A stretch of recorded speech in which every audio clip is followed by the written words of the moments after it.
नमस्कार। आज के इस खास विश्लेषण में हम मानव इतिहास के उस सवाल पर बात करने वाले हैं जिसने सदियों से वैज्ञानिकों, दार्शनिकों और बड़े-बड़े आध्यात्मिक गुरुओं की नींद उड़ा रखी है। तैयार हो जाइए सफर के लिए। सवाल सुनने में तो बहुत सीधा लगता है। जीवन का उद्देश्य आखिर है क्या? हम सब यहाँ क्यों हैं?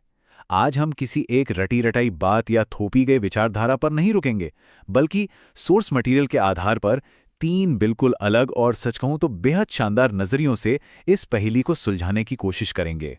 तो चलिए बिना देरी किए शुरू करते हैं। आज का हमारा रोड मैप बड़ा ही दिलचस्प है।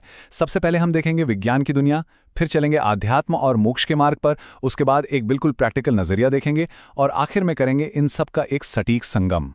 सबसे पहले बात करते हैं विज्ञान की। देखते हैं कि एस्ट्रोफिजिक्स और न्यूरोसाइंस हमारे वजूद को, हमारी इस पूरी लाइफ को किस तरह से डिकोड करते हैं। मैं सोचता हूं, इसलिए मेरा वजूद है।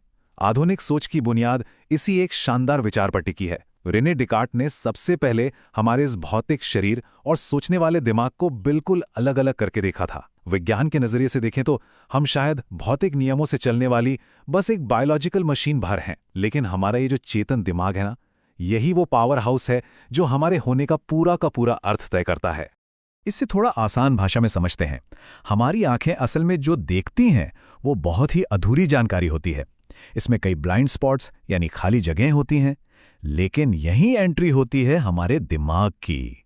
दिमाग बिल्कुल एक सुपर कंप्यूटर की तरह उन सारी खाली जगहों को अपने आप भर देता है और इस दुनिया का एक शानदार 3D मॉडल हमारे सामने खड़ा कर देता है।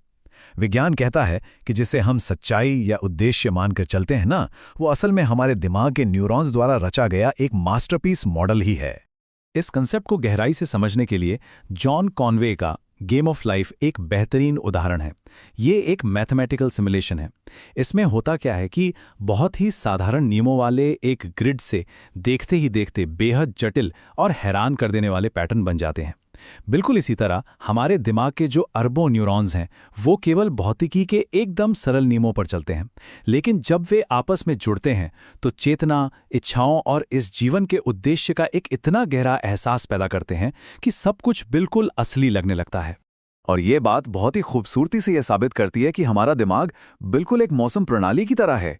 मतलब ये भौतिक नियमों से बंधा तो जरूर है, लेकिन ये इतना ज्यादा जटिल और अनप्रेडिक्टेबल है कि इसके हर कदम की सटीक भविष्यवाणी की ही नहीं जा सकती। हमारी जितनी भी इच्छाएं हैं, हमारे जो भी फैसले हैं, वो सब इसी न्यूरोलॉजिकल मौसम का ही तो नतीजा है।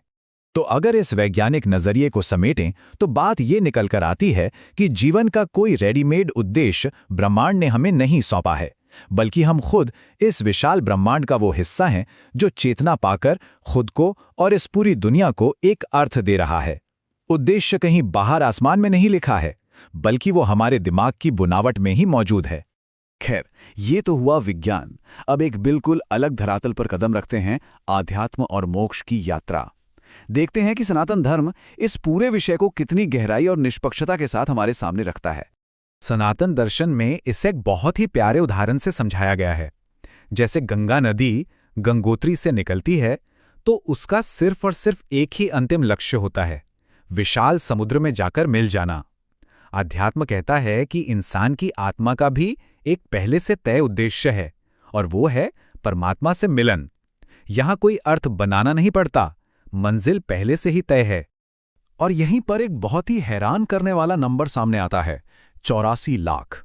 आध्यात्मिक स्रोतों के मुताबिक एक आत्मा को मनुष्य का यह शरीर पाने से पहले 84 लाख अलग अलग योनियों या प्रजातियों से होकर गुजरना पड़ता है। जरा सोचिए, ये इस बात पर जोर देता है कि इंसान का जन्म मिलना कितना ज्यादा दुर्लभ है, और इसीलिए इस कीमती जीवन को यूं ही छोटी मोटी सांसारिक बातों में बर्बाद कर देना कोई समझदारी नहीं है। तो फिर इस आध्यात्मिक रास्ते का सबसे बड़ा लक्ष्य क्या है? वो है मोक्ष। मोक्ष का सीधा सा मतलब है जन्म, मृत्यु और इस पूरी दुनिया के मायाजाल से हमेशा के लिए आज़ादी पा लेना। एक इंसान इस दुनिया में डॉक्टर बने, इंजीनियर बने या कोई बड़ा अधिकारी बन जाए, कर्म करना तो जरूरी है, लेकिन इस नजरिए के अनुसार इन सबके बावजूद परम उद्देश्य मोक्ष प्राप्त करना ही होना चाहिए।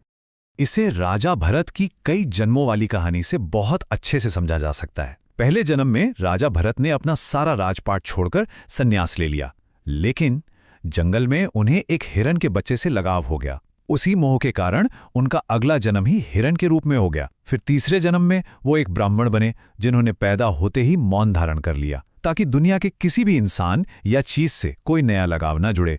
और आखिरकार परम सत्य का ज्ञान देकर उन्होंने मोक्ष प्राप्त कर लिया।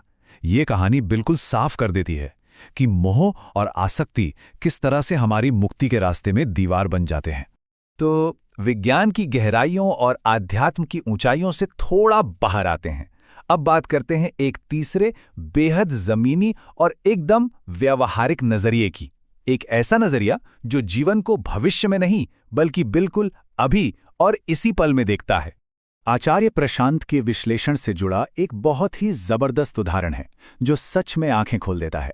जरा कल्पना कीजिए, कोई इंसान एक ऐसी कुर्सी पर बैठा है जिसमें 10 नुकीली कीलें बाहर निकली हुई हैं जो सीधे उसकी पीठ में चुभ रही हैं। और वो इंसान वहां बैठे बैठे क्या सोच रहा है कि भाई जीवन का परम उद्देश्य क्या है? वो कुर्सी से उठने की बजाय दर्द कम करने का मलहम मांग रहा है ना? कितनी अजीब बात। व्यवहारिक दृष्टिकोण यही समझाता है कि असली उद्देश्य कोई बहुत बड़ी फिलॉसफी नहीं है, बल्कि बस उन कीलों को हटाना या उस कुर्सी से तुरंत उठ जाना है। इसका सीधा सा मतलब ये हुआ कि असली आज़ादी कोई ऐसी जादुई चीज नहीं है जो अचानक आसमान से टपकेगी। अभी इसी वक्त जो कुछ भी पीड़ा दे रहा है, जो भी बेड़ियां बनी हुई हैं, चाहे वो कोई शारीरिक बीमारी हो, मानसिक तनाव हो या कोई बड़ा कर्ज, उससे तुरंत आज़ाद होना ही हमारा सबसे असली और तात्कालिक उद्देश्य होना चाहिए। और ये बात हमारी हर परेशानी की असली जड़ को एकदम सामने लाकर रख देती है। हम अक्सर क्या शिकायत करते हैं? यही ना कि दुनिया या परिस्थितियां हमारे साथ बड़ा अन्याय कर रही हैं और इसलिए हम फंसे हुए हैं। लेकिन सच्चाई इसके बिल्कुल उलट है। चीज़ें हमें इसलिए पकड़ कर रखती हैं क्योंकि हम खुद अपने लालच या मोह के कारण उन्हें छोड़ने को तैयार ही नहीं होते। सच्चाई तो ये है, जिस दिन हम अपनी पकड़ ढीली कर देंगे, परिस्थितियां भी हमें उसी पल आज़ाद कर देंगी। अब तक हमने विज्ञान, आध्यात्म और व्यावहारिकता, इन तीनों के बिल्कुल अलग अलग पहलुओं को खंगाला। तो चलिए अब इन सबको एक साथ रखकर देखते हैं कि आखिर इन सब का हमारे लिए क्या मतलब निकलता है। अगर हम इन तीनों फ्रेमवर्क्स को एक साथ रखें तो तस्वीर कुछ ऐसी बनती है। वैज्ञानिक नजरिया दिमाग को एक मौसम प्रणाली मानता है जहां जीवन का अर्थ खुद हमारा दिमाग ही घड़ रहा है।